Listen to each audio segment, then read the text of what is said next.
It's Saturday night. That means it's time for the Don Tony Show. The wait all week long is finally over.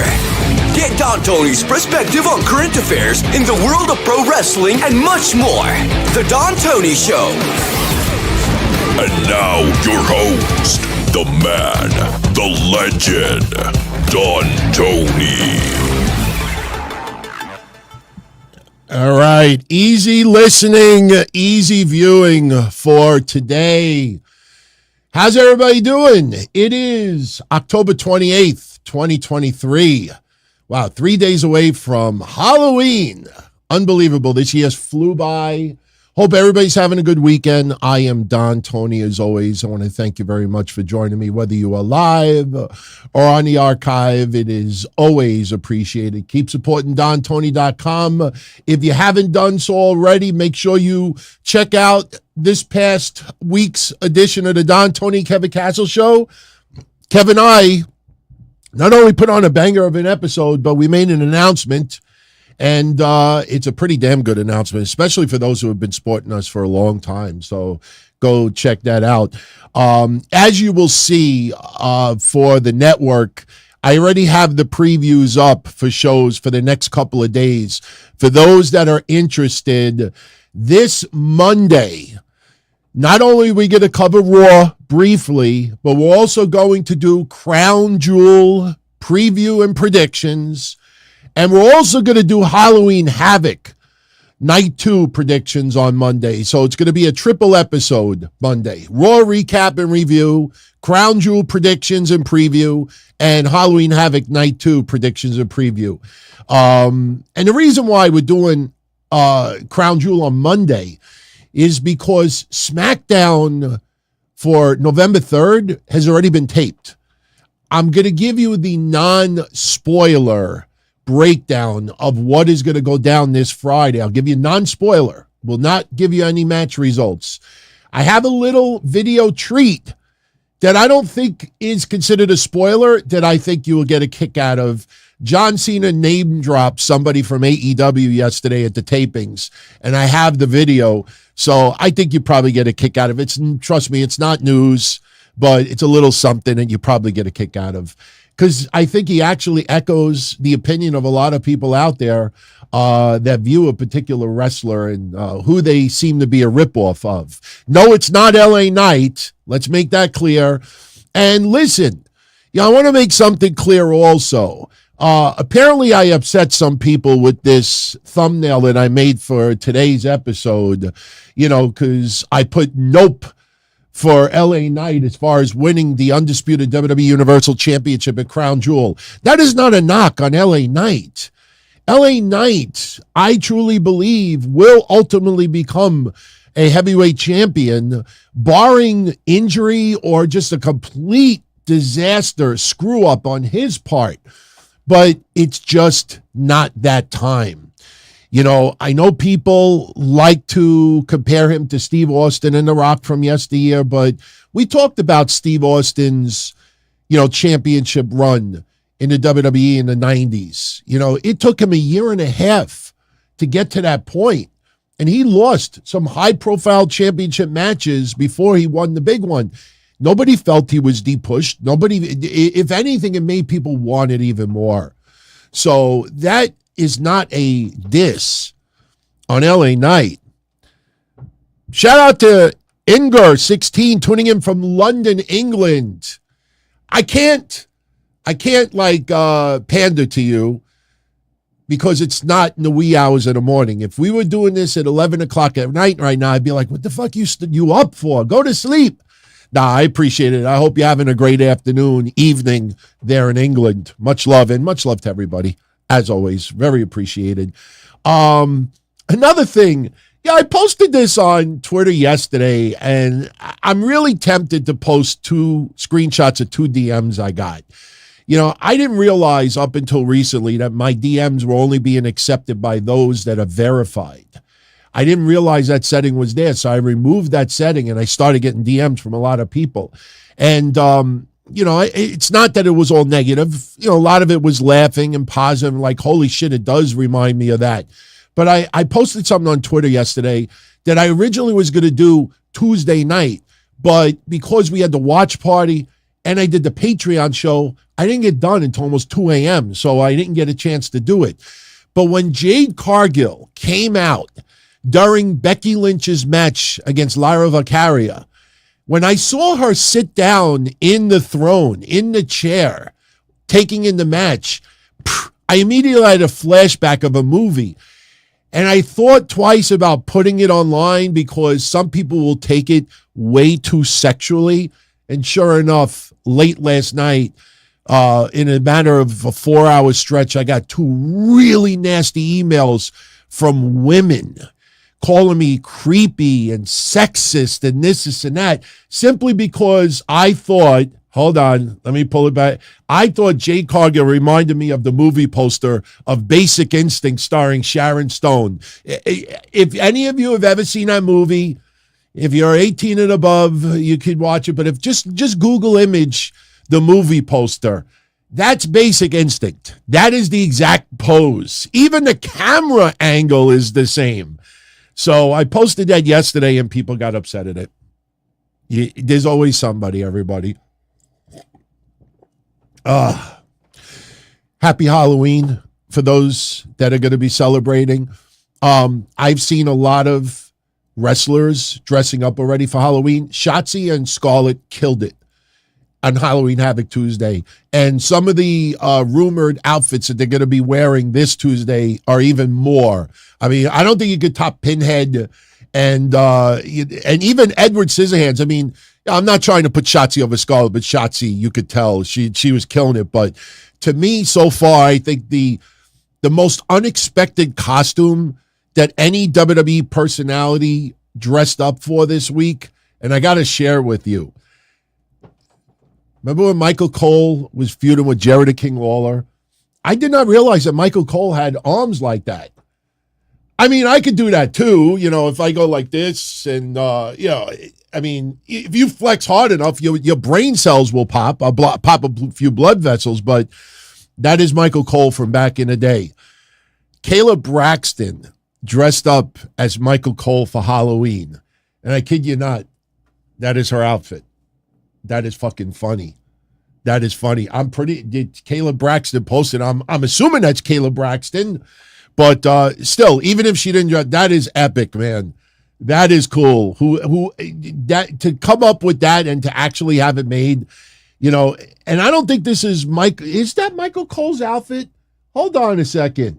Did Michael Cole just lend it to her? Wait a minute. I think he might have just lent that to her. Still, very creative, because I never in a million years would have thought about dressing up as Michael Cole. So, all right. So today's episode, very easy. We're going to briefly run down SmackDown. We're going to get into the updated lineup for Crown Jewel. We have all the betting odds for Crown Jewel. And there's a couple that have changed in the last, 16 hours, 12 hours. We have the early odds for Bianca versus Io Sky. And interesting changes for a couple of betting odds that I'm going to share with you. Again, I'm going to get into the SmackDown preview for the third, non-spoiler with a little video treat. We're also going to talk about the Dynamite rating this past Wednesday, featuring the build to Crown Jewel, Ric Flair is the gift to Sting, and Okada in action. Have you heard much of a buzz? No, not really. Why? Lowest rating in a year. And not only that, for all of you that like to fascinate about demos, the lowest demo in over 3 years. And people tried to write that off, that, basketball was on Wednesday. I got the ratings, the complete ratings breakdown. And there was a particular moment where the rating tanked and it never recovered. But then people like, maybe it was coverage from the Maine shooting, idiot in Maine that killed, over a dozen people. I think sometimes people don't look at what time these things happen. A lot of the NBA games started at 7 o'clock. So you explain to me how there's almost 1 million viewers, not only 8 o'clock for Dynamite, but 8:15, and then it goes from almost 1 million down to under 700,000. The demo's the lowest in over 3 years. So we're going to shred the idea that the NBA was the catalyst to cause this ratings decline, and we got a few other things too. Unfortunately, Impact Wrestling. Oh my God. I will give you the full report on Wednesday because I have to, verify this, but Impact Wrestling may have scored the lowest rating in their history or very close to it. And this is after the announcement that TNA was returning. I'm kind of like baffled by it. You look at the current roster and you looked at, that these shows are pretty damn good in quality. What the fuck is going on? Why are people 30, 40%? And in some cases, 50%, like just deciding, you know what, I'm not watching Impact on Thursdays anymore. I'm kind of blown away by it. Then we got to talk about Moxley. I have to tread water carefully with this because I am a supporter of John Moxley. I still have his freaking book over here. I had it in the corner for support, because he went into rehab and he's battling addiction. But, unfortunately, and I really feel bad saying this, and maybe I'm a little bit more lighthearted about it than anything, but you also have to realize that alcoholism is not the cause for dumb fucking comments. This guy just did an interview about the not so, mild concussion that he had. And he came up with an idea that is just like one of the dumbest things that I've ever heard. And it exposes a major problem in AEW. It was interesting. On Tuesday, Kevin and I had this discussion as far as when we think AEW will be out of business and what will cause it. We didn't necessarily mean out of business. We mean like a major change. And Kev believes in a few years that Tony Khan will relinquish some of his power, not closing down, but Tony Khan may just get burned out. I mean, his body may just fucking give in, not saying his, ultimate demise. We don't mean that. For me, I think AEW will be around for 10, 20 years. As long as Tony Khan has that money, he could lose $100 million a year for 20 years, and that's not even 10% of what he's worth. So I think the only way that AEW really has a major problem, and I said this on Tuesday, and I'll repeat it here again for those that didn't hear it, is someone's going to die or someone's going to get seriously injured. And listen, accidents happen. I went to an indie wrestling event where somebody got injured and later on died. You could Google his story. It's not Owen Hart. Accidents happen. Sometimes it's to no fault of anybody. But I think they're a serious injury and a major lawsuit away from having big problems. Everybody wrote off the Jack Perry thing. By the way, here's a little thumbnail preview for Wednesday. Is Jack Perry the devil in disguise? We will have some fun with that. Is Jack Perry the devil in disguise? Could he be? Could he?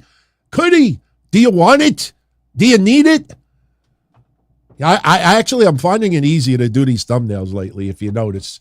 I think I'm doing a better job. But no, I think they're a serious injury and a major lawsuit away from major problems. You think back to what happened to Adam Cole. It's an accident. Things happen. You see what happens with Moxley. It's an accident. Things happen.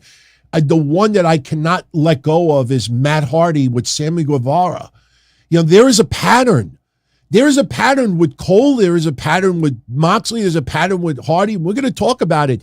When I read you what Moxley just said this week, and a little reminder of what the media tried to sell you the night of Moxley's concussion against Rey Fenix. There's a major problem, and unfortunately nobody really wants to speak out about it because they want to be part of the in crowd and they don't want to, piss off anybody, but, we got to confront it. So we're going to talk about that today as well. And then we got a little preview for Collision. We should have saw this a mile away. I'm very happy for Abaddon. I own 2 of her shirts. I support her. She has improved significantly in the ring compared to 2 years ago. But we should have realized that when they put these 4 women, Anna Jane, Willow, Sky Blue, and Abaddon in a 4-way, and the winner takes on Hikaru Shida on Collision tonight, we should have said, oh, it's Halloween. Yeah, they're going to give the rub to Abaddon. I know this is going to sound fucked up, but to me, it's just like when NXT put Jake Atlas and Mercedes Martinez in the main event of NXT. Just happened to be Gay Pride Month. I have no issues with gay pride or black, white, straight, gay. It doesn't matter to me. I don't care about any of that. I care, but it doesn't faze me. But you put someone in a main event because they earned it. You put someone in the main event because you want to give them the opportunity. Not just because it's Gay Pride Month or, Black Month, White Month, Straight Month, Dog Month. You put them in the match because they've earned it. Let's see what they do with Abaddon, with Rampage and Collision a month from now. Enough of my rambling. 2 more matches have been announced for Crown Jewel. If you saw my synopsis for today's show, Thursday and Friday, up until Friday night, you saw that Bianca Belair was going to take on Io Sky last night on SmackDown. The idea going into Crown Jewel was that Bianca was going to take on Io Sky on SmackDown last night. Bayley would have caused interference, and then Bianca was going to face Bayley at Crown Jewel, a rematch from a year ago. They decided last minute to flip it. Last night at the tapings for November 3rd, we had Bianca Belair taking on Bayley. I'm not going to give you the outcome of what happened in that match, but she took on Bayley, and now Bianca Belair will be taking on Io Sky at Crown Jewel. So obviously that changes the Rochester card next Saturday, because Io Sky was supposed to be on that card. I'm assuming that Bayley will be there in her place. Maybe Bayley does go to Crown Jewel. Maybe she tries to get involved in a match with Io Sky and Bianca Belair. But this match has been named for Crown Jewel, and interesting betting odds that have opened up. Now, those could change. Few wrestlers' betting odds changed quite a bit in the last 12 hours, which I'll get into in a few moments. The other match, which we all knew was likely going to happen, John Cena taking on Solo Sikoa. And John Cena for the last 2 weeks, very, very emotional about how, he needs this win. Look, he's a lot older now than what he was years ago. The last 2 weeks, and yesterday, John Cena and Paul Heyman had a great segment. I fucking love this segment. That's an aspect of Paul Heyman we kind of miss. I don't know if it really hit you yesterday, but Paul Heyman, if you go back even 10 years ago, when he would cut promos on TV, when Brock Lesnar first came back, and he would cut promos on a particular wrestler, or if he cut it on Vince or someone else, he would always bring up history. And he would always get into some details that you wouldn't normally hear on television. And yesterday, when he's talking about, John Cena being drafted and brought up to the main roster, that it was Paul Heyman chose him first, and, this and that. And, that was an aspect of Paul Heyman yesteryear that would always, you compliment your foes, but you got to do it in the right way. One of the things that we do dislike with WWE more often than not is that two people want to kill each other. But for some reason, when they cut a promo right before the match or right before a premium live event, they will say, blah, blah, blah, blah. Pretty much like, I want to strangle you. I want to murder you. But I have to acknowledge you are one of the greatest stars of this generation and a future Hall of Famer. No, Don't fucking compliment them at all. You want to make that person feel scared, feel like shit? In real life, obviously. Creative-wise, they always have to compliment. Always have to compliment. And I know old school, Hall of Famers will say, like, you're always supposed to elevate your opponent along with yourself. I get it. But in the case of some people, they don't need elevation right now. John Cena has done it all. So, but yesterday they had a memorable exchange. But, the last 2 weeks of John Cena getting very emotional, I think he's getting emotional because he's going back to Hollywood. Being on TV every single week for WWE for 2 months, and something he hasn't done in a really long time. And, as you get older, those opportunities get less and less and less. Yeah, a lot of it for his own doing. But when you see the case of like Adam Copeland and others, sometimes it's not their own doing. You realize now that Adam Copeland wanted to do more in WWE. And WWE just felt that he is a grizzled old veteran, who is at the tail end of his career. They emphasized how, him being married and having kids over and over and over and over and over again.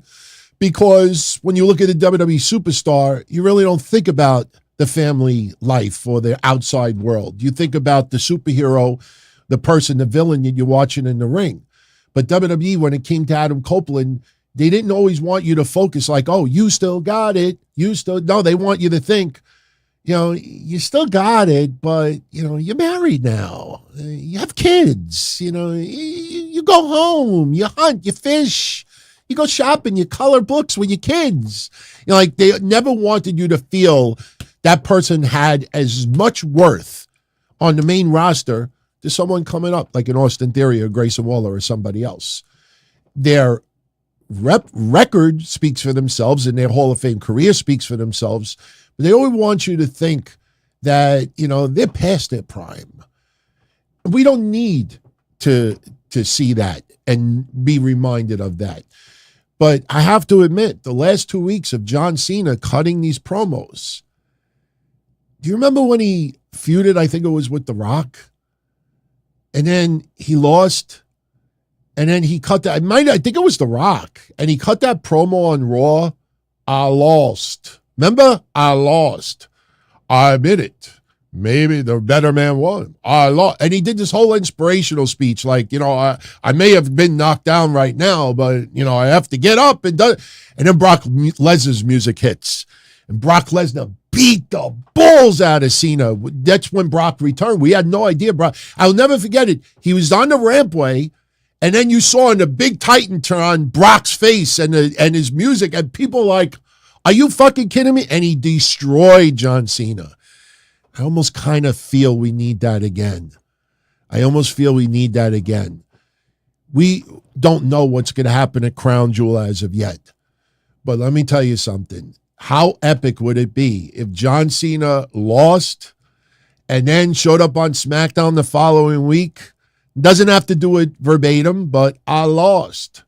But I put up a good fight, and I will keep fighting and never give up. And you see these, and then you Brock Lesnar beat the fuck out of him. And listen, I know some of you are kind of sick of Brock Lesnar on WWE TV, even though he's not around right now. But there's not many people who could return that would beat the living shit out of. And listen, we all like Cena now. I'm not an anti-Cena guy anymore. I'm not a hater. It was just the moment was amazing, the moment. But John Cena with this pity speech, you look at him. He's in an unbelievable shape. He can move around. It's not like he's limping. He's not doing the Jeff Hardy that he does a move and he's holding his hip and he's like this. John Cena could still go. We don't need this sad speech. But I think somebody is going to take his ass out, and that's going to get him back into Hollywood. Somebody's going to take his ass out. Is it Jimmy Uso? No idea. We got to wait and see. But so those two matches were added to Crown Jewel. Now, you want to do betting odds now? You want to do betting? Let's do betting odds. This is the current betting odds for WWE Crown Jewel. Now, yes, for the majority of us, we do not bet.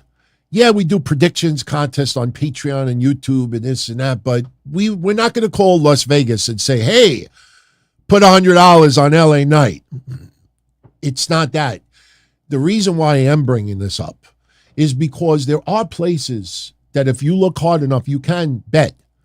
So when you see these numbers come out, let me make this clear. These are not goofy smart marks that Roman Reigns is going to win minus 10,000. These are not smart marks. These are, listen, the odds at Fastlane was that the Judgment Day were going to keep their belts. So if people bet on Cody Rhodes and Jey Uso, they made some money. So believe me, these odds are based on the idea that they truly weigh in a lot of things that lead to, certain outcomes. It's not always, perfect, but it gives you an idea as far as how the matches are being perceived. So let's get into Crown Jewel and the betting odds. We first get into Cody Rhodes and Damian Priest.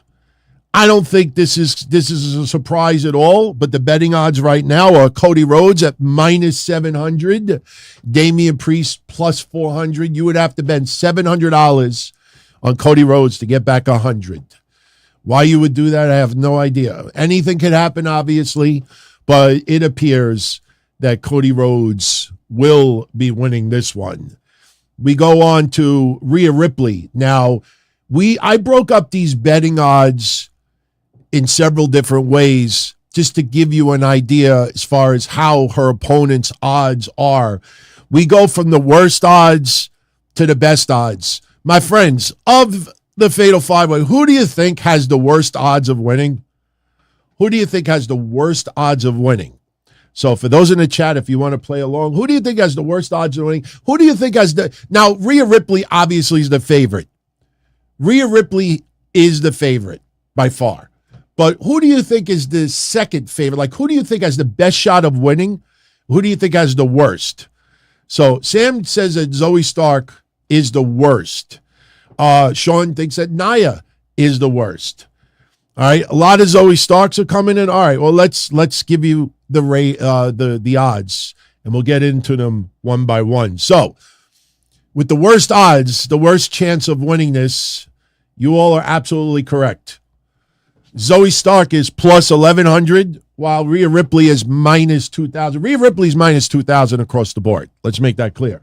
But Zoe Stark right now is at plus 1,100. Next, with the second worst chance of winning this, believe it or not, is Shayna Baszler. Shayna Baszler is actually at plus 1,000. We continue on. Next in line is Nia Jax at plus 800. So that leaves you Raquel Rodriguez. Raquel Rodriguez right now has the best betting odds at plus 500. So right now, Rhea Ripley minus 2,000. So I think everybody and their mother it's safe to say, you can bet your life on it, that Rhea Ripley will likely retain her women's championship at Crown Jewel. Next we go to Bianca Belair and Io Sky. Yeah, the match that was just named yesterday. Now, these odds just came in, so they're going to change. I think also once SmackDown develops and the storyline that is attached to what went down on SmackDown this coming Friday. So this will likely manipulate the odds a little bit more. But the opening odds right now for Io Sky defending her WWE Women's Championship against Bianca Belair, right now, Bianca Belair is the favorite at minus 200. And Io Sky is she actually is the underdog. Some people believe that Bianca Belair is going to win the Women's Championship. Now, with her reality series coming, and you think about some of the feuds, this could very well happen for one reason.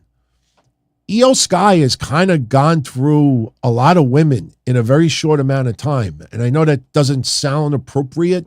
I mean, match-wise, like Charlotte, they've kind of done already. Bianca, remember, she cashed in and lost. There was a lot of incompleteness with Bianca.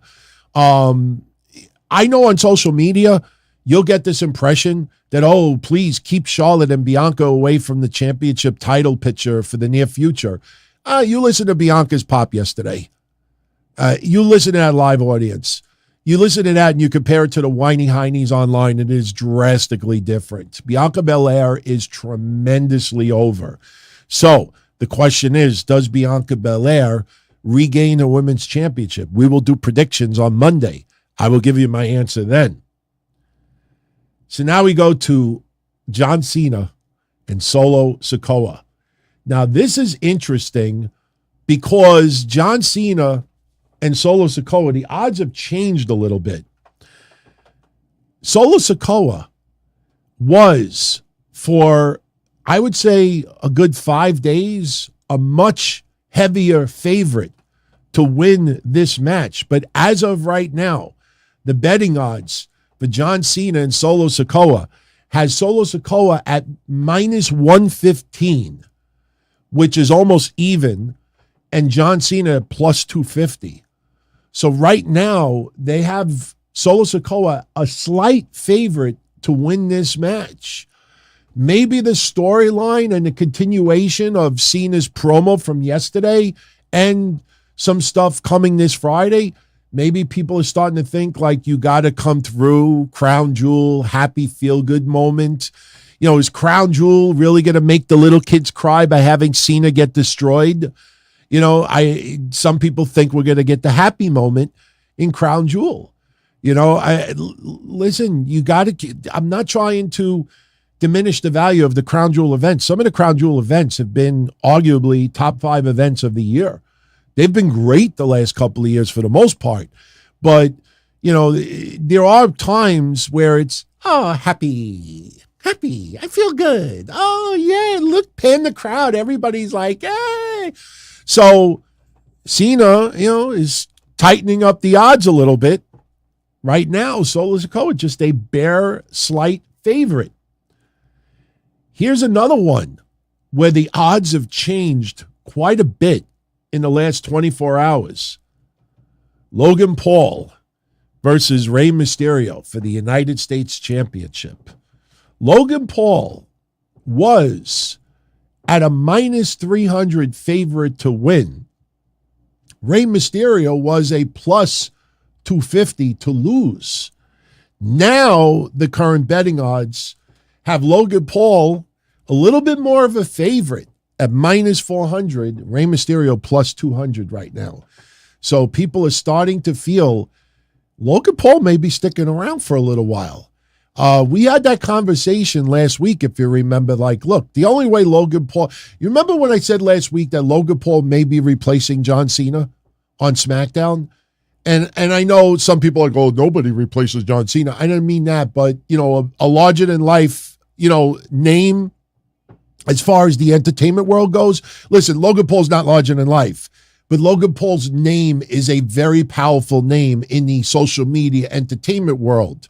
So since Roman Reigns is not on TV every single week, and yes, we have the push to Survivor Series. Your mom is on the phone. I can't talk right now. You told somebody for insurance today at 12. He's over there waiting for you. No. I never told somebody to be there for 12 o'clock. To notarize a No. picture? No. Yeah, well, there's nothing I could do. They could. Who is it? Who is it? It's a driver for somebody important. For who's the customer? A driver? I don't know his name. Nobody. Did not tell anybody to come in today for a notarize. Didn't you text somebody this morning? It might be Joey Pellegrino, but No, it's not Joey. no. So Nikki said it's a driver for Caniclia or something. I have no idea who that is. Nope. No idea who that is.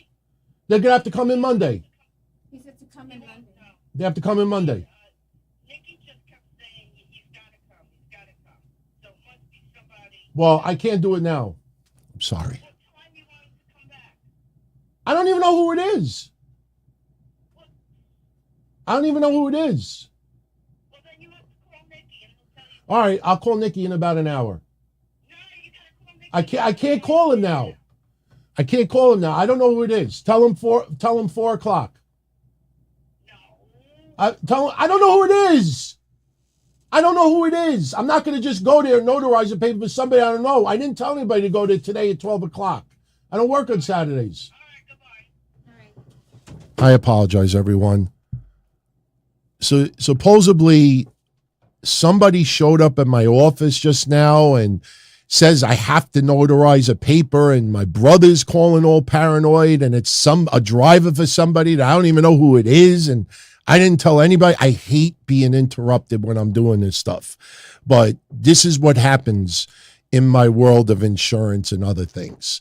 You know, I did not tell anybody to show up at my office at 12 o'clock so I could notarize a paper. You know, I would have told them, and I would have made a note. And listen, with doing the shows at Saturday at 12, you know I'm not going to tell somebody to do that. So it's a setup. Verse Pro is like, it's a setup. Yeah, it's gonna be like Joe Pesci and Goodfellas. I'm gonna show up. Wait, I got my stamp. Wait, where's the notary? Oh no. Sorry about that. I'm sure some of you got a kick out of that. I know some of you are like, don't talk to your mother like that. It's not talking to her like that. It's just, she don't understand. I don't know who this person is. Why is my brother insisting that I got to do something, this and that? I got an idea. Honey, hello? Forget it.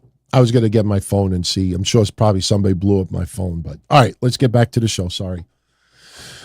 So Logan Paul right now, minus 400 odds.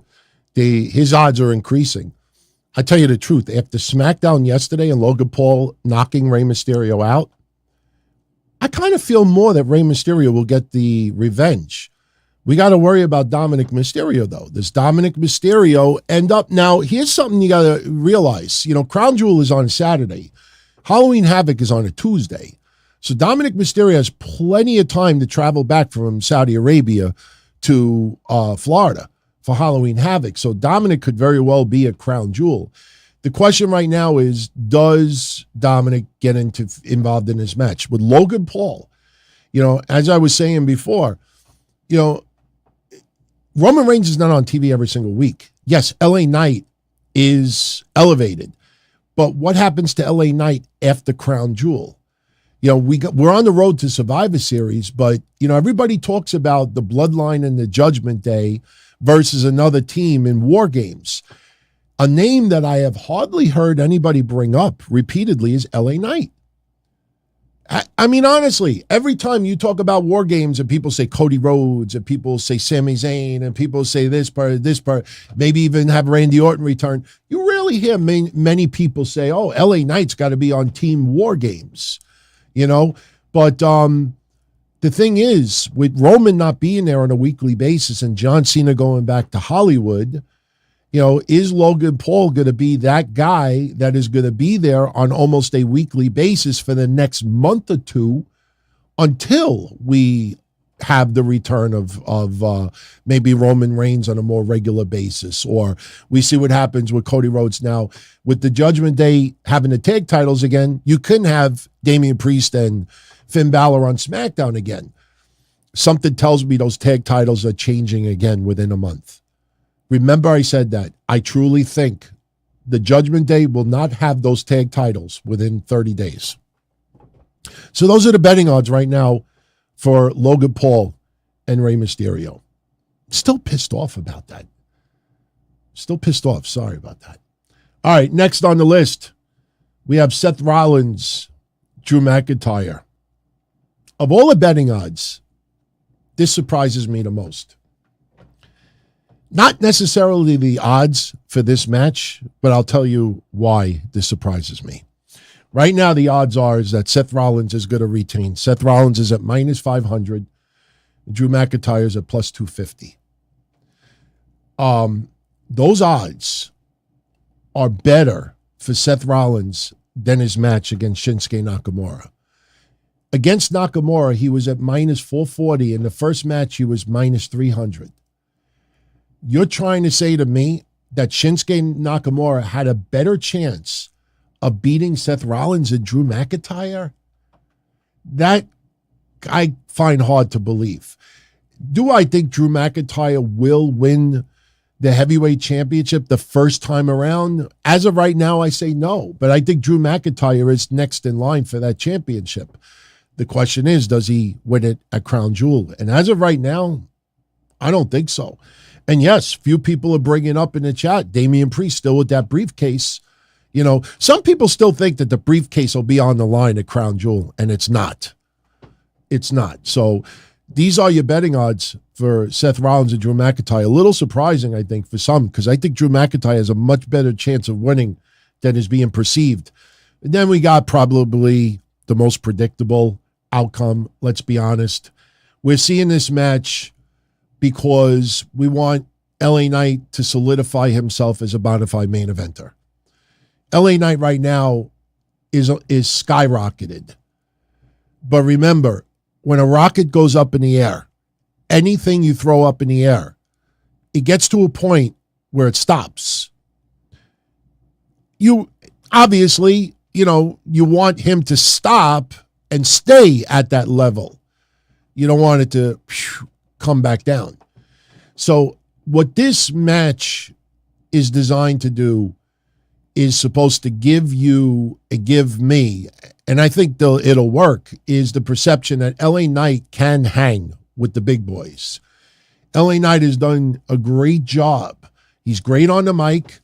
He's got a great physique. He's charismatic. He's connected with the fans, and he's definitely sharpened his in-ring repertoire quite a bit. So this match, I don't want to compare it to Sami Zayn. Sami Zayn never had a chance of beating Roman. But one thing that all did was it solidified Sami Zayn that at any given night, he could main event. And at any given night, the unexpected could possibly happen. With Sami, for LA Knight, the same thing. So we know what the outcome is for this match, and I don't think the odds should surprise anybody. Right now, Roman Reigns is at minus 3,000, and LA Knight is at plus 800. So those are your betting odds for WWE Crown Jewel. Now, I'm sure those odds will change from time to time, but, as of right now, it gives you a good idea as far as what the betting consensus is as far as who's going to win and who's going to lose. So match results from yesterday, the Street Profits defeating the LWO. The Street Profits got new music yesterday. I know some of you the last couple of weeks have said the Street Profits need new music. I don't know if that's it, though. I have to let the theme sink in a little bit. As of right now, I did not like it at all yesterday. When you have Bobby Lashley's got one of the coolest themes in wrestling. Just have the Street Profits come out to Bobby Lashley's music. I mean, I know it's not necessarily, fits them, but I wasn't feeling that theme song yesterday. Dragon Lee got new music yesterday. And to me, it didn't fit Dragon Lee. I'll be honest with you, and I know this is going to sound a little ridiculous to some of you out there. Give Dragon Lee Carlito's music. Seriously. I could see Dragon Lee coming out, energized, slapping hands with the fans, and just, he doesn't have to sit in the ring and do merengue and do any of this stuff. But I think Dragon Lee, that music fits Dragon Lee much more than Carlito. And when Carlito came out yesterday, when he came out with Santos Escobar, they came out to the LWO music. When we went to commercial and came back, Carlito's music was playing. So, I don't know how I feel about the theme music. DIY is getting new theme music. So for those that have not liked Gargano's theme change over the last year, and some people that really like Ciampa's, I like Ciampa's music, but they're going to change it. So DIY is getting new music in the very near future. We talked last week and the week before about Ludwig Kaiser, Giovanni Vinci. They will be getting new music soon. Vinci, maybe before Kaiser, because Vinci will no longer be honored. You know, he's not worthy for the Imperium music. They won't say that in a promo. It would sound goofy. You're not allowed to use my music. But he's going to have music changes as well. So, but what happened was Rey Mysterio and Santos were supposed to face the Street Profits. If you remember last week, what was our number one complaint? Why is Carlito not wrestling? You know, he got laid out by Bobby Lashley the week before. 7 days later, storyline-wise, he's not able to wrestle. That makes no sense. So at the last minute, they changed it. That Rey Mysterio stepped aside to let Carlito would team up with Santos Escobar. And then we got a little goofiness yesterday. Rey is watching in the back. Why he couldn't go down the ringside, I don't know, but Rey's watching in the back. Logan Paul lays him out. One shot. And Logan Paul gives a little teaser of what could happen at Crown Jewel. So what happens? Carlito sees Logan Paul lays out Rey, and Carlito runs off. Ah! Oh my God, he knocked my friend out. And Santos is like, I got this. You ain't got that. So what happens? They lose. They lose. Speaking of Dragon Lee yesterday had a banger of a match against Cedric Alexander. With Shelton Benjamin released now, you know, you wonder what's going to happen with Cedric Alexander. Is he now I could still give a great match, but I'm going to lose most of them, you know, guy on the roster? That's what it kind of feels like. Dragon Lee, I think, needed this win yesterday because the stuff with Cameron Grimes is not working. They've done it on the house shows. And a lot of the momentum that Dragon Lee got, just think of the momentum when he was in NXT, fucking with Dominic, doing the match, referee. Then he goes to the main roster and has that one match with Dominic on TV, steals the show. And then, you know, he's not on TV. And then he comes back and he loses tag matches with Cameron Grimes. I mean, just imagine, you know, even if you want to go 20, 30 years ago, imagine like a Lucha Libre star that you imagine in AEW, El Hijo del Viqueño. Imagine El Hijo del Viqueño makes his debut on the main roster, has an insanely amazing match with Kenny Omega. He is the talk of the town. And then he doesn't appear for 2 weeks, and then he comes back and he's teaming up with Cameron Grimes and they're losing matches. Like, really, that's not what you do. You kill his momentum, and a lot of Dragon Lee's momentum has been killed. So getting this win yesterday against Cedric Alexander is all great and everything. And I'm trying to diss Cedric Alexander, but it's Cedric Alexander. You know what I mean? It's like if you played a video game and you did like roster mode, whether it's AEW or WWE, you buy a video game and you're going to do career mode, and your first match is against like, I don't know, James Ellsworth. You know, you're supposed to win the match. But the match was great yesterday. Excellent match. Shotzi Blackheart over Chelsea Green. You know, Shotzi being rewarded, you know, not only for, you know, her work, you know, with the WWE projects related to Halloween and hosting Halloween Havoc, but she's actually stepped up her game in the ring a little bit. She's been, you know, you don't get that oof feeling anymore with her. She's picked it up, and she's over with the fans, and she gets a nice win yesterday against Chelsea Green. Now, is this going to lead to any championships? I don't know. I'll give you a non-spoiler for Friday, and you take it however you decide to take it.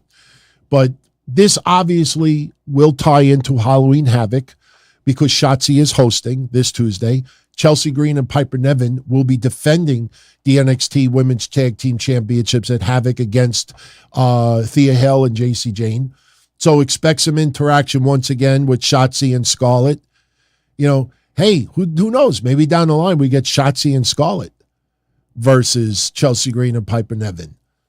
I think some people wouldn't mind seeing that. I don't want to say that Scarlett and Shotzi should be tag champs all of a sudden. I got to see, both of them in the ring together and see how it works. But Dragon Lee put on a great match yesterday. Shotzi put on a decent match. Very, very quick, obviously. Piper Niven trying to get involved a little bit, but Shotzi gets the win on Chelsea Green. A little fun interaction with Nick Aldis, with Chelsea and Piper, feeling that Nick Aldis has it out for them and, screwing with them and everything. And then your main event, LA Knight over Jey Uso.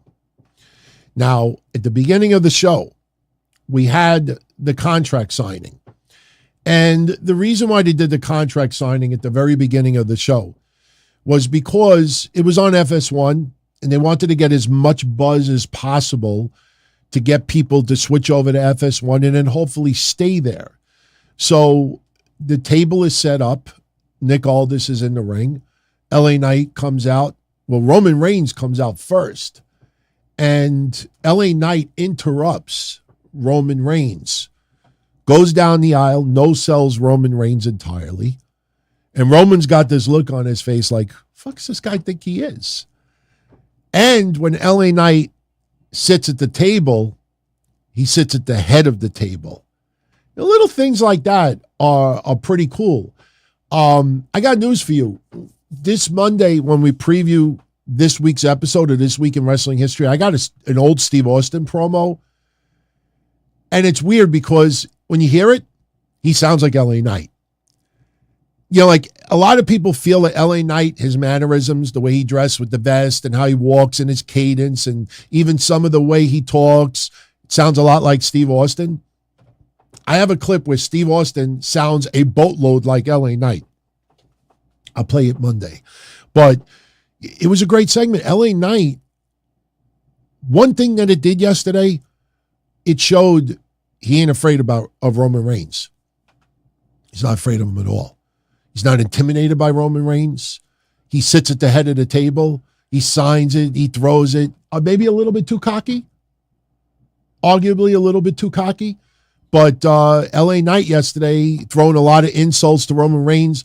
Listen, one thing, if you really want to nitpick and you feel like you got to criticize Roman Reigns about anything, I noticed this once in a while, and I'm sure you have as well. Roman Reigns is Teflon right now. Roman Reigns, all the work they've done with the bloodline and what he's done the last 3 years, top of anybody. Once in a while, though, when Roman Reigns wants to be nasty, like it feels like the wrong words come out. Like when LA Knight yesterday brings up suffering succotash. You remember that infamous segment? Suffering succotash. LA Knight sounds like he's just trolling Roman Reigns, being an asshole, being a cocky snub. I'm not afraid of you. I'm not intimidated by you. I truly think I could beat your ass. That's the aura that LA Knight is given right now. Roman Reigns, his comeback is, what are you, an idiot? What are you, a jerk? Like if you listen to Roman Reigns, he's getting his ass handed to him. He's being fed his lunch. And his response, more times than not, what are you, an idiot? Like, it doesn't feel into. You remember when some of those segments where Roman Reigns is walking down the rampway and he's literally cutting a promo as he's walking back to the locker room and he's angry and he's fucking fed up and pissed and this and that. This did not come across yesterday like a Roman Reigns that is confident. Roman Reigns, I got this. This guy's an idiot. He's stupid. Nah, he's in a fantasy world. That's not the aura that I get from Roman Reigns right now. Roman Reigns comes off a little bit plain. It's not matter of fact. It just, OTS Tribal Queen, she says that Roman seems off. Yeah, I think so. Listen, I don't think anything's wrong. But, like, what is Roman's character supposed to be right now? It's supposed to be like, this guy is like a fly-by-nighter. He's got 15 minutes of fame. He's a one-hit wonder, and that doesn't come across with Roman. Roman's just sitting there and he's getting his ass handed to him verbally. And his comeback is, what are you, an idiot? Like, that's your comeback? It's just, it feels plain. Now, I will say this. No spoilers for Friday. There is a confrontation with LA Knight and Roman Reigns. Obviously, you go home to Crown Jewel. I have not seen the confrontation. I don't know if this helps Roman Reigns' cause at all, but LA Knight does talk a little bit more. So we got to see what LA Knight is going to do. But as of right now, maybe this is designed to make LA Knight could come off that LA Knight is hitting on all cylinders and Roman is just there. I don't know how that's going to work when he defeats LA Knight. We don't, listen, there's no guarantee that Solo Sikoa gets involved because Solo Sikoa is taking on John Cena earlier in the night. But Jimmy Uso could very well likely get involved, especially after last night when LA Knight beat Jimmy Uso. And you have to also ask yourself the question. Think of the storyline before Roman Reigns came back a couple of weeks ago. For about 6 weeks, Jimmy Uso thinks he's back in the bloodline. And we brought this up. Remember when Michael Cole said, is Roman acknowledged Jimmy back in the bloodline? Like, it was stupid because Jimmy every week is coming out with Paul Heyman and Solo Sikoa. Jimmy thinks he's back in the bloodline. And Michael Cole's like, is he even back in the bloodline? And here's why I bring this up. Roman is back on TV. And Jimmy keeps losing. Sure, Jimmy helped the Judgment Day take the titles off of Cody Rhodes and Jey Uso, but Jimmy has lost and lost and lost. And he was supposed to take out LA Knight early in the night yesterday, and he got his ass handed to him the week before when Jimmy Uso was supposed to help Solo take out John Cena, and Jay shows up. So why is Roman in storyline like not even addressing Jimmy Uso? So I think, we all agree that the Bloodline storyline has hit a brick wall. The Judgment Day storyline is pretty much hit a brick wall.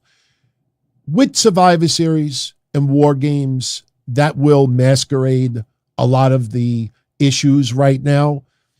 And John Cena is kind of like, shifted a little bit of those issues aside as well. Logan Paul is not going to be able to do that, obviously.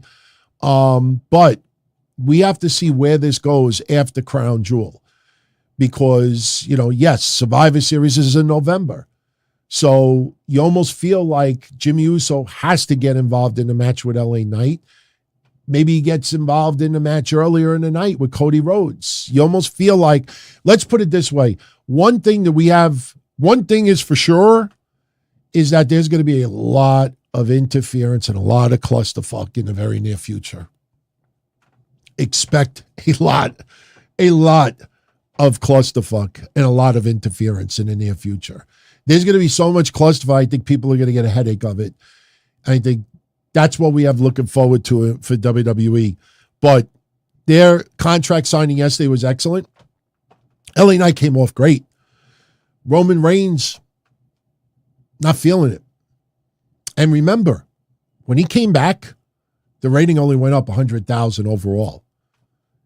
His quarter hour, when he came back 2 weeks ago, was only 150,000 higher than a lot of LA Knight's quarters. So the days of 3 million plus, with the trial of Roman Reigns, Roman 1,000, this and that, those 3 million quarters are gone. Now they're 2.6, 2.5. So people, I think a little bit of this, did it backfire by keeping him off TV? he hasn't defended the title in 3 months. Although I think he worked a house show or two and beat Rey Mysterio. I think he beat Sami Zayn recently also at a house show. So he's been visible a little bit on the house show circuit, but TV, nope. So here is your non-spoilers for this coming Friday. We have Kevin Owens versus Austin Theory. This came out of a funny segment yesterday where Logan Paul knocks out Rey Mysterio, and Kathy Kelly tries to interview Logan Paul being an ultimate asshole, just trolling her, walking away. And Kevin Owens doesn't like Logan Paul. I got news for you. I think if Logan Paul wins that United States Championship, we may see a Logan Paul-Kevin Owens feud come out of this. Kind of feel that they could be going that route. But Kevin Owens doesn't like Logan Paul, and then Kevin Owens bumps into Grayson Waller and Austin Theory, and Kevin Owens thinks he can knock both their asses out. And they're like, oh, I'd like to see you do it. And then Jamie Noble shows up. We haven't seen him, full feature by himself. He's always like scattered trying to break up a fight. Jamie Noble shows up and tries to calm Kevin Owens down. And Kevin Owens walks off the picture. And then you have Grayson Waller and Austin Theory kind of like laughing it up about Kevin Owens. And it was like a bad movie scene. Kevin Owens literally just walks by and does this. Like if you think you're going to punch somebody in the face, go like this. It just like literally like a Three Stooges moment. His arm goes all the way across the screen and knocks Austin Theory and Grayson Waller on their asses. It looked great. It was a funny segment, but it led to a match this Friday of Kevin Owens versus Austin Theory. Grayson Waller will be on commentary. Does he get involved? You'll have to tune in on Friday. Charlotte Flair and Shotzi Blackheart will be taking on Chelsea Green and Piper Niven in a non-title match. Pretty Deadly will be taking on the Brawling Brutes in a Donnybrook match. So I'm assuming Donnybrook match is probably Viking rules, which is probably tribal combat, which is probably anything goes. Aren't they all the same? It's a Donnybrook match. Bianca Belair will be taking on Bayley. We will see a confrontation between Solo Sikoa and John Cena. There'll be a confrontation between LA Knight and Roman Reigns. And I got to mention this because I got this firsthand. It hasn't broken the news wire yet. It will. So you're hearing it first. Things could change, obviously, but it's not a spoiler, but it's something that I should bring up. They announced yesterday that this Friday on SmackDown, there's going to be a weigh-in with Logan Paul and Rey Mysterio. The weigh-in did not happen. I was told through DM with somebody that I trust that the weigh-in is actually going to take place in Saudi Arabia. And they're going to do it like a boxing UFC press conference, where they're going to do it a full weigh-in. So expect the weigh-in to take place in Saudi Arabia, probably taped earlier in the day. I don't know that the time zone doesn't match up, so it has to be recorded. But the weigh-in with Logan Paul and Rey Mysterio is going to be in Saudi Arabia. So that's a little news tidbit. It's not a spoiler. I just figured I'd tell you. So. No, Sam, don't jump the gun. I told you, Shotzi and Charlotte versus Piper Niven and Chelsea Green is non-title. So you don't know what's going to happen. You don't know if Thea Hale and JC Jane show up. You don't know if Shotzi and Charlotte win. You don't know if they lose. You don't know. It's non-title. If I sat here and told you it was a title match, yeah. Then you could say, oh, well, obviously Chelsea and Piper are keeping their belts. They're fighting it on Halloween Havoc. It's non-title. So anything could happen. Anything could happen.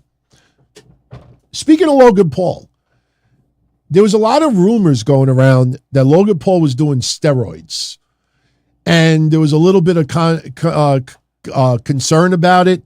And I guess Logan Paul gets drug tested from the VADA, the Voluntary Anti-Doping Association. It's not news, but, you know, just so he could troll people online, Logan Paul addressed the steroid accusations yesterday, and this is what he had to say. I got my results back from VADA today. I want to address the steroid allegations before you see any news. I want to confess I have been taking a lot of Prime Energy and putting it in my mouth. You're a dick. And then swallowing it. And that gives me a good boost for my workouts, which makes me have a good physique. The results are negative. Haters, you're going to have to keep trying. No performance-enhancing drugs, like I said. Good luck next time, though, you fucking dorks. Whatever. You want a little video treat? It's nothing. It's from the tapings, SmackDown. It involves John Cena name-dropping someone from AEW. It's not a spoiler. It's just something that he says. Do you want me to share it? I mean, look, if people in the chat right now say, no, don't share it, because I don't think it's going to make TV. I honestly don't think it's going to make TV. It's not a big deal. It's nothing. It's not news. I'm not putting it in the title of the show. But if you just want a little quick, treat. Yesterday for the SmackDown tapings, John Cena and Solo Sikoa have a face-off. I don't know what Solo Sikoa says in this, if anything. But John Cena cut a very long, passionate promo. And I'm just going to share with you just the closing couple of sentences, because he does compare Solo Sikoa to someone in AEW, going as far as calling Solo a ripoff. I'm going to say goodbye. But I'm not going to say goodbye to them. I'm going to say goodbye for them. We all know the only reason you got a job here is because of your cousin.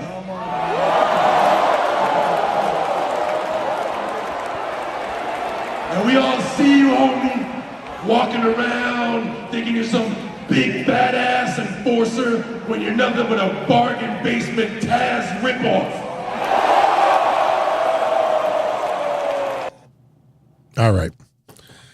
He called him a bargain basement Taz ripoff. Solo Sikoa has been compared to old school Taz in the past, so just figured I'd share it. It's okay. All right.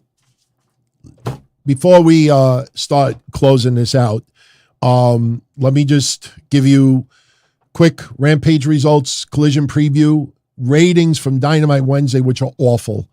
They're awful. We're going to break it down. I got the whole breakdown, and we're also going to dispel some excuses. And I'm not happy about it. I don't want anybody to feel like, oh, DT, you sound excited about it. No, it's just that there's a lot of disingenuous people out there that, will just ignore it and act like, oh, basketball returned. Oh, when you see it right in front of your face that people are just trying to cover shit up, we have to address it. So yesterday for Rampage, we had MJF and Kenny Omega, little face-off.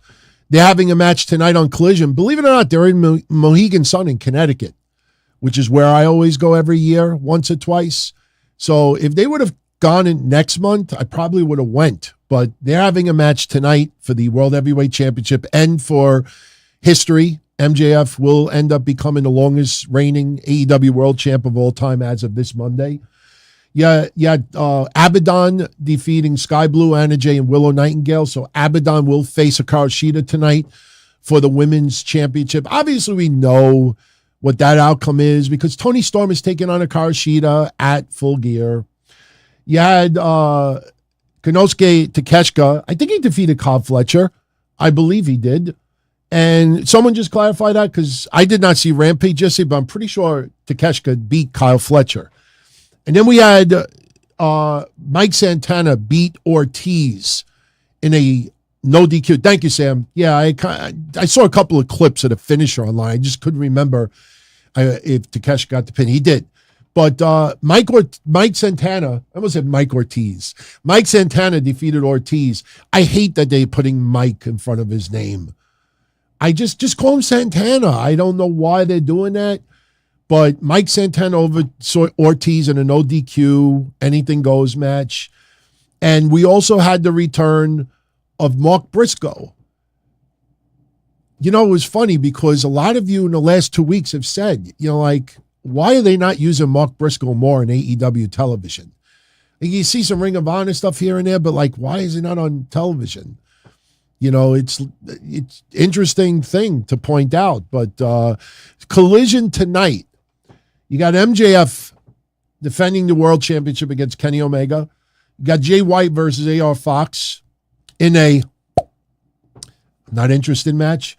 Abaddon will challenge Hikaru Shida for the Women's Championship. And the House of Black will be in trios action, which means they'll probably beat like Action Andretti and Leroy Scott and Giuseppe. I don't give a shit though. I hate when they do that. You know, you're in Mohegan Sun. You got a world championship. Fucking House of Black, you know, you see what they've been doing the last couple of years. It feels like rinse and repeat. They show up, they lay a few people out, they cut a promo, they do nothing. They beat some jabroni trios team. Another week, they don't do nothing, this and that. And then a week before the pay-per-view, they get a match, and it's rinse and repeat. All right. Let's talk about it. Let's talk about it. Ric Flair, the gift for Sting. And as I said on Wednesday, I truly believe that AEW will still give Sting a custom AEW World Championship. He will forever be a world champion to AEW in their eyes. But for now, the gift 5 months in advance is Ric Flair. I don't really have much to say about this. Ric Flair at this age, I almost feel like, you know, like this is the Car Shield guy. Ric Flair is one of the greatest of all time. But right now it feels like if this fucking rubber chicken company said this, you know, like, buy the chicken, woo! Like he would fucking sell rubber chickens if he could. Like Ric Flair, anything to be in wrestling and make some money out of it, he'll do it. I know his history with Sting, and it's a beautiful history. But what are we getting out of this with Ric Flair? Is he going to be involved in a match? Do I want to see that? I mean, I know, listen, I know there's a lot of people in wrestling that enjoyed Ric Flair's match, his retirement match, that, you know, they were happy for him. To me, it was like a worse edition of Bad Grandpa. Like when you see his arms and literally like it's just dangling, that's not fun. That's depressing. It's concerning when you have to worry in the back of your mind, is this pacemaker going to make him suddenly go, or is he going to get a heart attack? What the fuck happens if this guy truly died? What is going to be an excuse? Well, he died with doing what he loved. I don't want to fucking see that. I don't want to see that. It's like my favorite baseball player comes back at 65, 70 years old and he gets to play in a game and they're throwing 40-mile-an-hour fastballs, 40-mile-an-hours, and he's swinging and missing every time. Ric Flair's aura has gone away. Ric Flair's aura has gone away. And to me, this was not a magical moment. It was a nice moment for Sting. This should have been on TV after the cameras went off the air. You want to show some bonus Dynamite footage after the cameras went off the air? Ric Flair comes out, makes a surprise. They have a little confrontation with Christian Cage. That's fine. But did the ratings get affected by this? Get ready for this. They drew 774,000 viewers for the entire night. That is with almost 1 million viewership lead-in from Big Bang Theory. That is with 937,000 viewers at 8:15. This was not a case where the Big Bang Theory leads in and then some people are like, oh shit, I forgot to change the channel. Because that's what happens for about 150 to 300,000 viewers on a Wednesday night. You get a couple 100,000, let's say 150 to be nice. You get 150,000 viewers that were watching Big Bang Theory that might have been making a Hot Pockets, taking a shit, walking the dog, answering a phone, checking their email, taking a leak, putting groceries away, grabbing a drink, and they're like, oh shit, it's 8:03. I forgot to change the channel. That's the Big Bang lead-in. 15 minutes later, they were still at 938,000 viewers. Something happened at 8:30. That main shooting, with all due respect, happened hours before.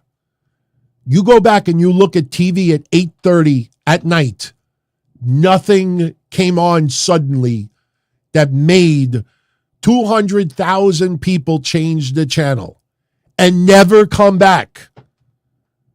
This is what the excuse that was posted by people that was cut and paste everywhere. Quote, Dynamite went head-to-head with the NBA for the first time since June. And NBA competition has typically a negative effect on ratings. Oh, really? I'm going to show you how they're wrong. Dynamite finished 6th on the cable charts. Every program that beat it was either NBA or basketball-related programming. Oh, is that real? Oh, really? Okay. Let's see if they're telling you the truth. Every program that beat it was either an NBA game or basketball-related programming. For those on audio only, just let me explain it to you. For those on video, you can look at your screen. I have right now the top shows for Wednesday, and AEW is ranked number 7. Yes, 6 of the 7 shows before them are sports. Celebrity Jeopardy is the only one that's not. But let's look a little bit closer. Let's look at the second highest rated show of the night, which was the Boston Celtics versus the New York Knicks. That game started an hour before AEW Dynamite. That game was off the air before AEW finished. Where did all those basketball fans go at 9 o'clock, 9:10 at night? Were their channels stuck? Did all the batteries in their remote die all at the same time? And they were too lazy to get up to change it back to AEW? Let's look at the third highest show of the night, SportsCenter. That aired at midnight. It aired at fucking midnight. Let's look at the fourth highest rating of the night, Celebrity Jeopardy. That aired at 8 p.m. That's not even sports. Let's look at the fifth highest rated show of the night, NBA Courtside. That was at 7 p.m., an hour before Dynamite started. And then let's look at the sixth show that was rated before AEW, which was SportsCenter. That started at 1:11 a.m. Every single one of these news sites that fed you that shit, here you go.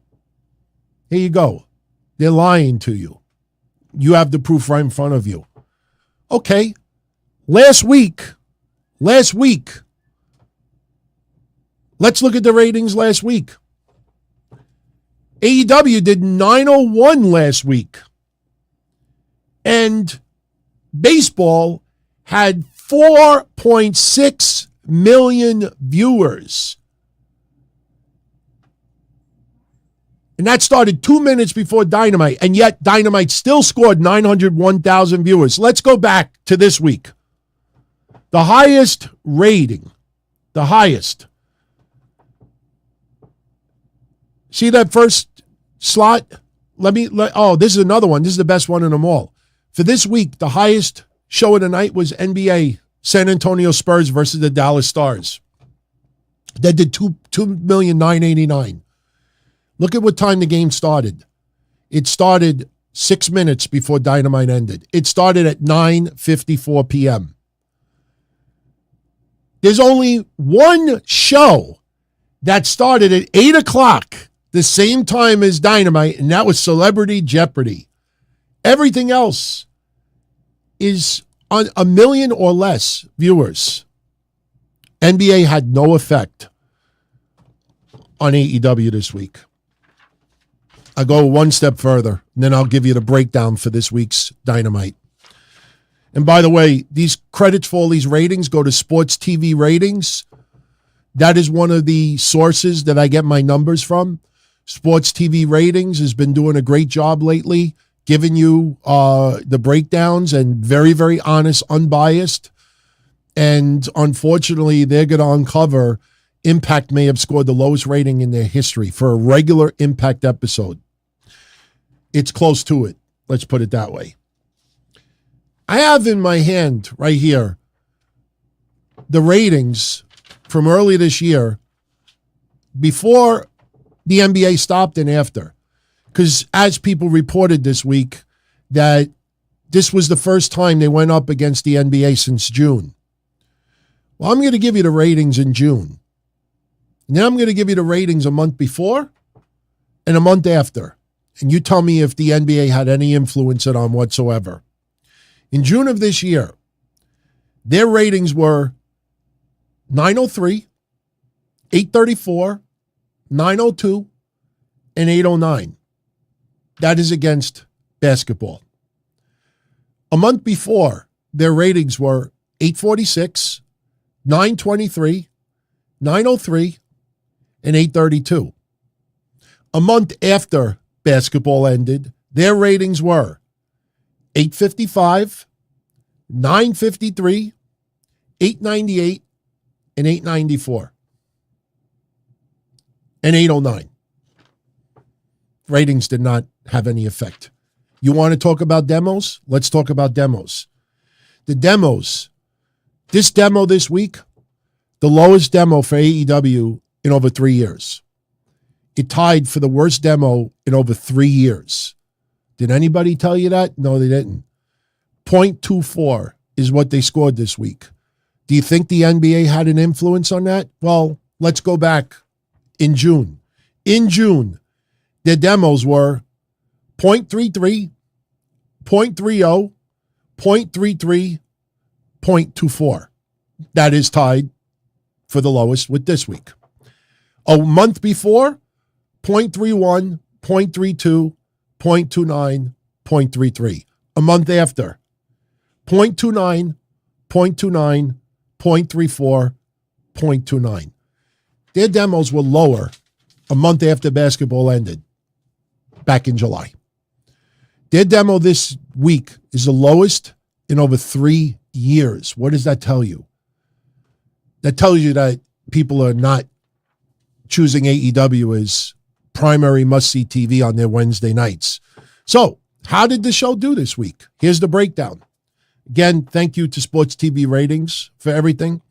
The opening of MJF, the Kingdom, and then you had the backstage angle where they were going to, come out and assist, and then the match with Juice Robinson and MJF. There was the interview with Renee Paquette and MJF, and then the match with Juice Robinson and MJF.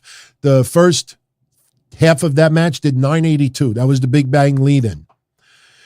The second half of Juice Robinson versus MJF, and then the post-match antics, and then Kenny Omega showing up on the rampway, and then they had their little teaser to lead into this Saturday, tonight's Collision. That dropped to 938. Wardlow's promo, Hook and Rob Van Dam versus Alex Reynolds and John Silver. We love Rob Van Dam.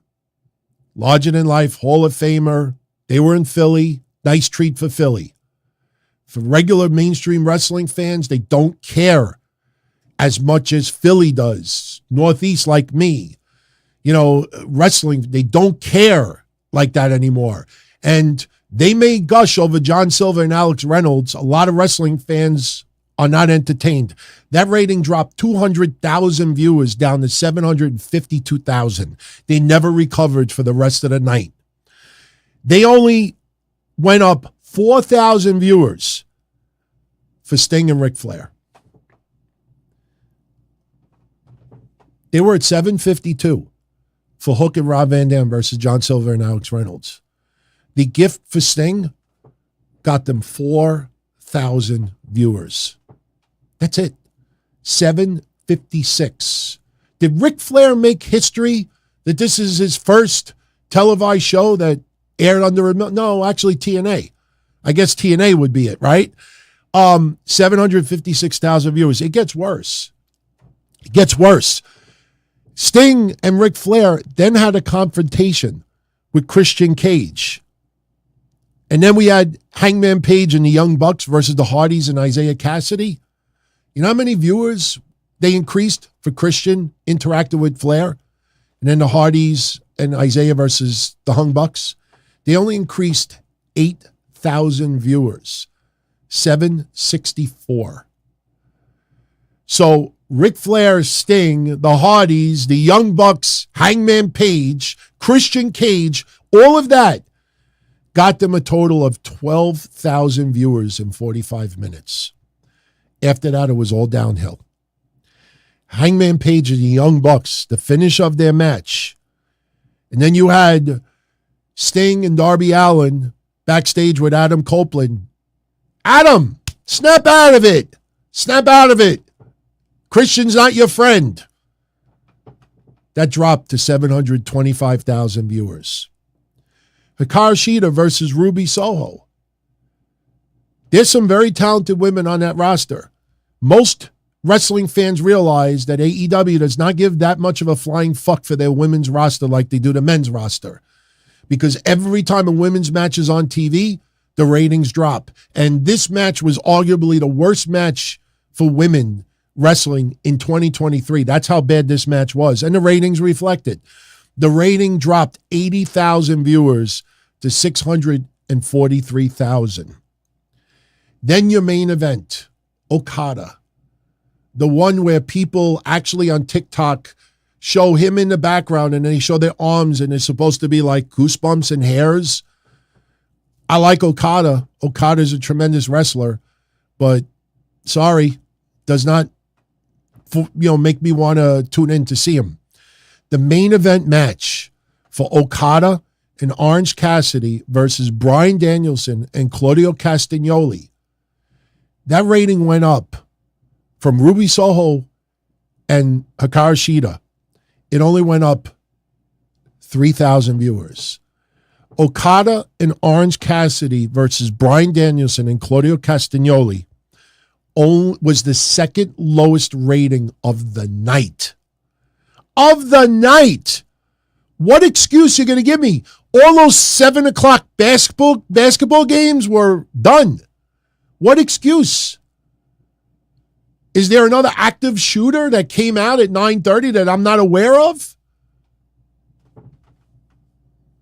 That's how bad the Dynamite rating was this week. I don't know what it was, but even the buzz online that Ric Flair came out, it only went up 4,000 viewers. Social media did not spark people like, holy shit, let me change the channel. Let me see what he's going to do. Let me see what it's all about. People like, he's fucking 70 years old. Flair is, what? That's what happened. So although this might feel one of the most beautiful moments for Sting, one of the most beautiful moments for Ric Flair, Tony Khan wiping back the tears in the back. For the casual wrestling fan, is it must-see TV? All right. So that was your ratings for this week. Before we finish up with Moxley and some, I don't even know what to say about his comments about his concussion. I mean, I know he means well. But let me give 2 quick super shout-outs if you don't mind, because I know one of them has to do with Ric Flair. Yeah, we could remove Rick off the screen. Mikey Ravello with a 5 spot. Thank you, Mikey. Ric Flair as the gift for Sting was stupid. Bring him out the day Sting retires. People saying they loved it are lying. It was cringe. It was a nice moment. Like, let me put it this way. If you're watching Dynamite, you're not going to change the channel. This was not a channel changer. Like, if you're watching Dynamite, you're going to stick around and watch it. But if you're not watching Dynamite, we knew that Tony Khan was going to present the gift for Sting. For 7 days, we knew Tony Khan was going to give a gift for Sting. We didn't know what it was. I thought commemorative title, too soon, obviously. But once that segment started, where, Sting's in the ring, we're going to get a surprise. Tony Khan's going to give him his gift. Nobody changed the channel. Whatever people were doing, they're like, I'll just see it on Twitter. I'll see the spoiler on Twitter. Like, there was no surge. So what does that tell you? That Tony Khan could give I almost said it. Could give him a new job in AEW. And I don't think people would tune in. Listen, it's a nice moment. I'm going to miss Sting in the ring. But Tony Khan, this is special for him and Sting. But for the casual wrestling fan, they're not interested. Chris Kutra just checked out the mini documentary on superfan Vladimir that just went up on Peacock. Really good stuff. Highly recommended. Thank you for the 10 spot, Chris, and thank you for the info on this. I don't know who that is. If Vladimir, wait a minute, whoa. Is Vladimir, Chris, if you're still here, do not super chat this. Just yes or no, and maybe someone else knows this. Is Vladimir the guy that I used to see at Madison Square Garden, who was he's Spanish, he's Puerto Rican, used to have really short hair? He actually did a vignette once with Roddy Piper in Madison Square Garden. Is that Vladimir? Rick Shaw says yes. Motherfucker, I met him so many times in the past. Vladimir, if some of you will know who this is, very, very skinny, scrawny Spanish kid. I don't even want to say kid because I thought he was like in his 30s at the time. But he was such a crazy super fan. They did a segment, if I remember correctly, with him and Piper, or him, Piper, and Orndorff in Madison Square Garden, and we were all jealous as fuck. They're saying that's Vladimir. Wow. That is cool, man. I will absolutely watch that. Vladimir is legendary in this neck of the woods. Really, really kind-hearted guy, man. He knew Vinny G. He knew Captain Lenny, Captain Ivan, all the hotline guys. Vladimir would always be outside in the back of the garden trying to get autographs, trying to get pictures. Even when Vinny G used to dress up as Michael Jackson, they used to hang out together. Yeah, Vladimir. Oh, that's cool, man. That is cool. I will absolutely check that out. Even if some of you out there don't know who this is, you want to see a nice, fun little thing. That is cool. That is cool. I'm going to check it out. All right, briefly, let's talk about Moxley. I got to put some notes in front of me. Sorry for being a little bit scientific, but this is the only way I could explain this. What is a concussion? A concussion is a mild injury to the brain that disrupts how the brain functions normally. Remember that sentence. A concussion is a mild injury to the brain. If you have a major injury to the brain, you're going to be eating out of a feeding tube for the rest of your life. Concussions are mild injuries to the brain.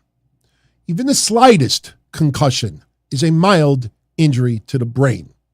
There's a big difference between saying a mild injury to the brain and a mild concussion. And when Jon Moxley, and I'm going to say this in simple English so people understand this, and I guarantee you 99.9% of you out there are going to agree with me on this, putting all sympathy to Moxley aside and putting all gushy shit aside. You get a concussion.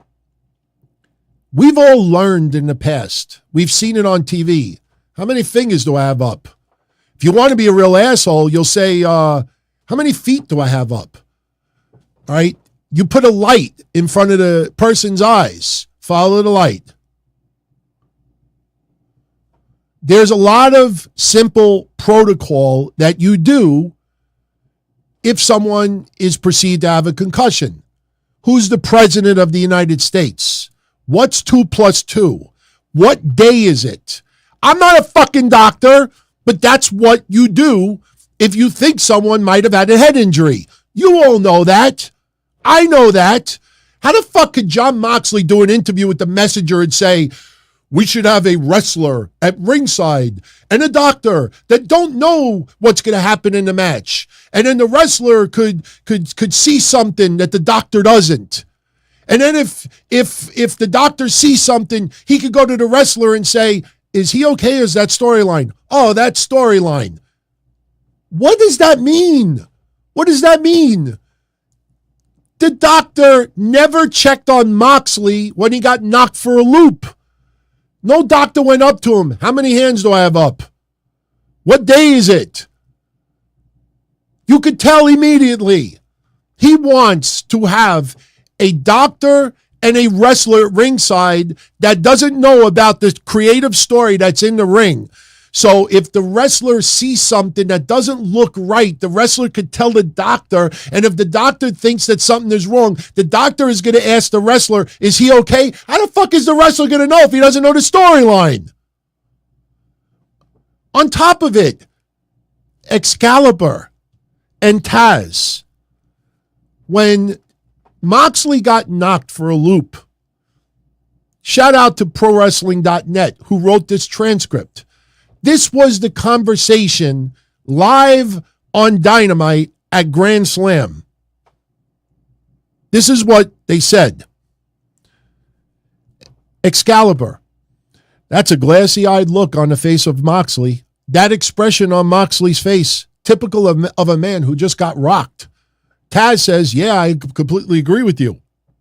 Excalibur says, Moxley, very labored movements on his BF. Look at his posture. Look at how he's walking. Taz says, that's not what we used to see out of Moxley. Yeah, I think he got rung up a little bit. The fucking announcers knew. Mike Knox, whoever the referee is, never went up to Moxley and did the simplest little protocol. John, how many fingers do I have up? What day of the week is it? What time is it? Who are you wrestling? Follow it. Simple protocol. The referee did nothing. Didn't go up to him. That referee should be fucking fired. Let's go one step further. John Moxley just did an interview with the Messenger. And John Moxley said this. The concussion happened 30 seconds in. And he was, quote, in fucking outer space for 10 minutes. I just kept getting progressively more and more lost.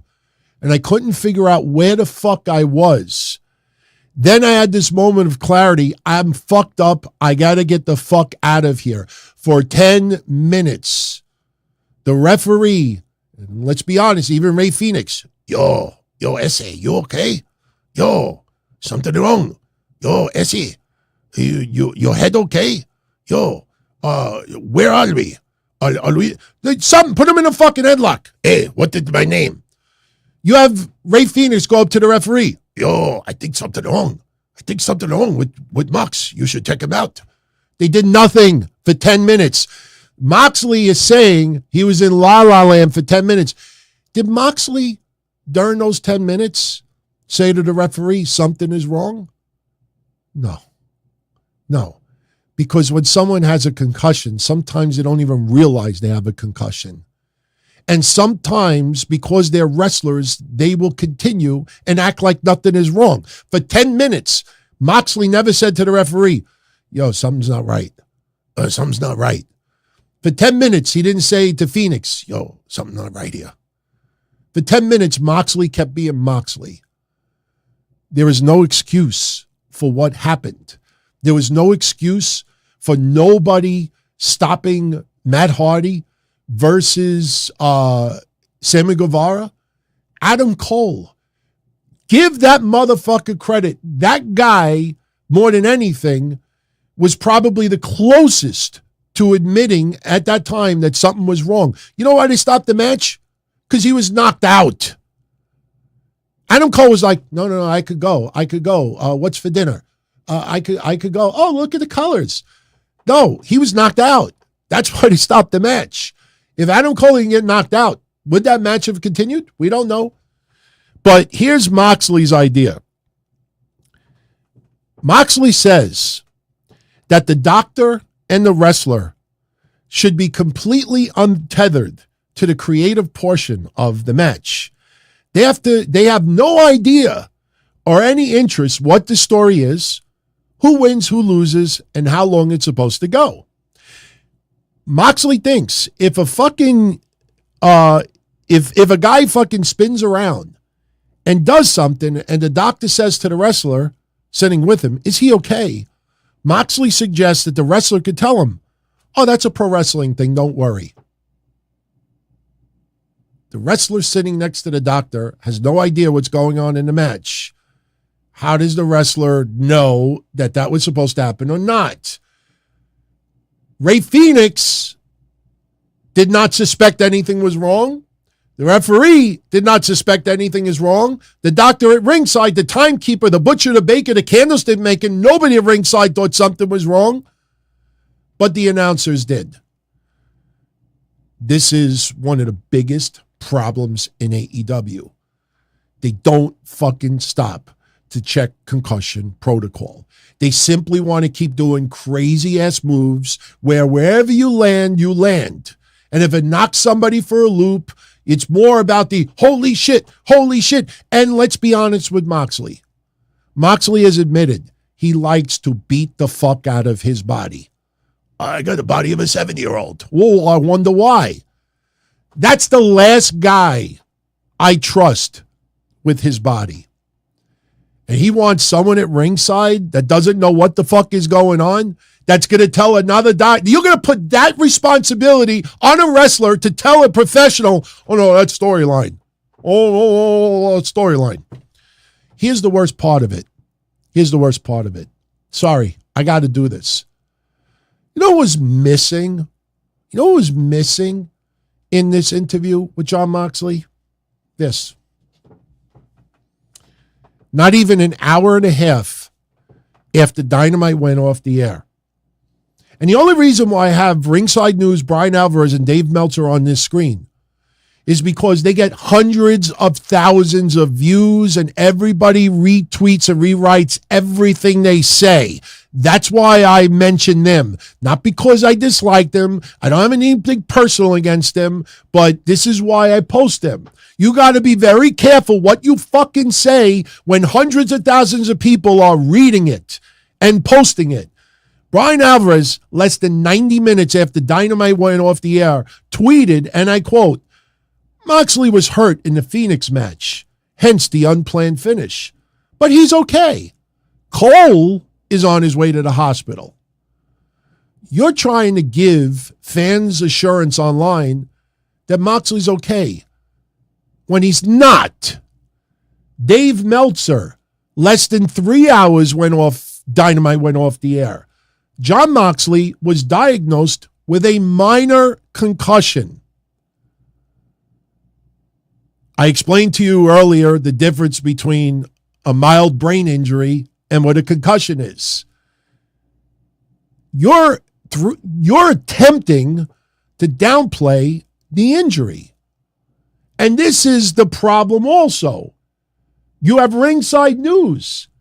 Not even 8 hours. Jon Moxley diagnosed with a minor concussion. Says who? What fucking doctor told them, and especially Dave Meltzer and Brian Alvarez, less than 90 minutes after the show, oh no, he's okay, he's fine.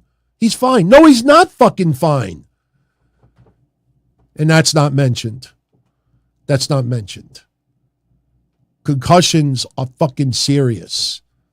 And they could play the role. They can make it seem like this, until someone is forced into retirement. AEW should take a page from Demolition, from Raven, from referees, from anybody you want to think of that tried to do a class action concussion lawsuit against WWE not too long ago. And WWE ended up winning that thing. The case was thrown out. But down the line, if Tony Khan thinks that maybe Adam Cole, Jon Moxley, Isaiah Cassidy, Dante Martin, Dante's Inferno, Jack Splat, that all of these people that are getting injured and getting knocked for a loop, you don't think that there isn't a lawyer out there that sooner or later might convince some of these guys, hey man, you should have been told differently, or you weren't aware of this, and they allowed this and this and that. That's why I brought it up even last week about the CM Punk glass thing. Wasn't it about, Jack, you can't have fun? No, it was, this motherfucker cuts an artery or gets seriously injured, the building gets sued, the promotion gets sued, the TV, if it's airing on TV, gets sued, the people at the car get sued, the glass company gets sued, everybody gets sued, the wrestler gets seriously injured, and nobody benefits from it. That's why CM Punk was trying to get through Jack Perry's head. You can't do this, not on our show. We're not fucking taking that chance. And in the first minute, you got all in, and have history. Motherfucker couldn't wait to get his ass broken through real glass and then brag about it. So Moxley's interview reveals or reminds us of a much deeper, darker problem in AEW. And sadly, if you're part of the cake and ice cream crew, you just turn the other way and cross your fingers subconsciously that no one ever gets seriously injured to the point that their career, they didn't learn nothing about Adam Cole's. And remember Adam Cole's concussion. How odd. Like that's what knocked him for a loop. Some of the strangest moves could do it. Sometimes it's an accident. Absolutely. Listen, Ray Phoenix, it was an accident. I do not blame Ray Phoenix to an extent, but just a wildly dive, and just land wherever you fucking feel like it. People forget about the move 30 seconds later. The only reason why we remember Phoenix diving onto Moxley was because he got hit with a concussion. If Moxley wouldn't have gotten hit with that concussion, we would have quickly forgotten that move. And that's the problem. And Moxley is exposing a deeper problem, but with all due respect, the ideas he came up with are even dumber than anything else. And hopefully I've kind of proved that.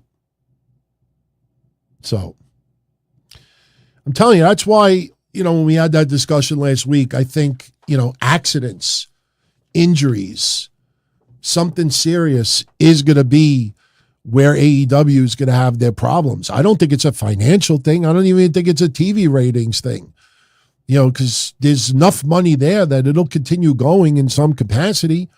But I think something like this or a serious accident is going to lead to a lawsuit. And if Tony Khan thinks that some of these wrestlers would not be part of a lawsuit because, he gave me an opportunity, he gave me a platform that no one else would, he's such a nice guy, he's great, we have barbecues together, like he's just great. Oh my God, that's in for a rude awakening down the line. So, you surprised that Impact escaped a lot of those lawsuits? I mean, I remember the Conan lawsuit, and that actually was warranted for, specific reasons. They should have covered something, for him. But I'm a little surprised when you look back on it, the Impact was never dragged into there's always been frivolous lawsuits, but I'm surprised in 20 years that Impact did not get brought in. But give Impact credit. Even when they had their crazy X division, I'm talking about the Elix Skipper, let me dive off of the cage era, there were times where the trainers and TNA told the wrestlers, no, you can't do that again. Look, awesome move. You're not doing that again. Nope. Don't even fucking think about it. They actually did that back in the day. So what do you think? Always welcome to hear your thoughts on this. So I am going to jet out of here. So don't forget, tomorrow night, I will be here live for the sit down if you'd like to join me. Then on Monday, we got a triple episode. We're going to review Raw, and it'll be a quick review because everything that ends up is going to be a majority of it, the lead into Crown Jewel. We're going to do Crown Jewel predictions. We'll preview Crown Jewel as well. We'll talk about any possible surprises. We'll do NXT Halloween Havoc predictions. Hey, you checked out my predictions last week. We killed it. The only match that we got wrong was the tag team title match. And we even said last week that D'Angelo and Stax' run has been horrible. Get the titles off of them. We even predicted that Dante Chen would be the opponent of Brian Pillman, Lexus King. And if you want to see my original reaction to when Dante Chen was revealed as his opponent, go to my Twitter at DonTonyD. I can't show it here. I'll get hit with copyright because it's got NXT footage in it. But it was funny. And the minute I saw Dante Chen's face, I was like, ah. And that is an honest reaction that you will see there. For about 45 seconds, I lost it. So earlier, for about 45 seconds, I lost it too. Now, when I finish the show, literally, as soon as that Goodfellas outro leaves, I got to go inside and try to figure out who the fuck showed up in my office and is bothering my brother saying, yeah, he's supposed to be here and notarize papers. Who? I'll bring it up tomorrow. I'll give you all an update Sunday night as far as what happened. But as of right now, your guess is as good as mine. But enjoy the rest of your weekend, everyone. All the best. Much love as always. And hopefully I'll get to see you tomorrow night, 8:05 p.m. Eastern. Be well. As far back as I can remember, I always wanted to be a podcaster. For me to live any other way was nuts. To me, those goody-good people who worked shitty jobs for bum paychecks and took the subway to work every day and worried about their bills were dead. I mean, they were suckers. They had no balls. If I wanted something, I just took it. I ran everything. I paid the bills. I paid the host. I even paid the masked maniac. Everybody had their hands out. Everything was for the taking. We always called each other good fellas. You would always hear from somebody. You're gonna like Don Tony. He's all right. He's a good fella. He's one of us. But if you're part of my crew, nobody ever tells you they're gonna get rid of you. It doesn't happen that way. There weren't any arguments or curses like in the movies.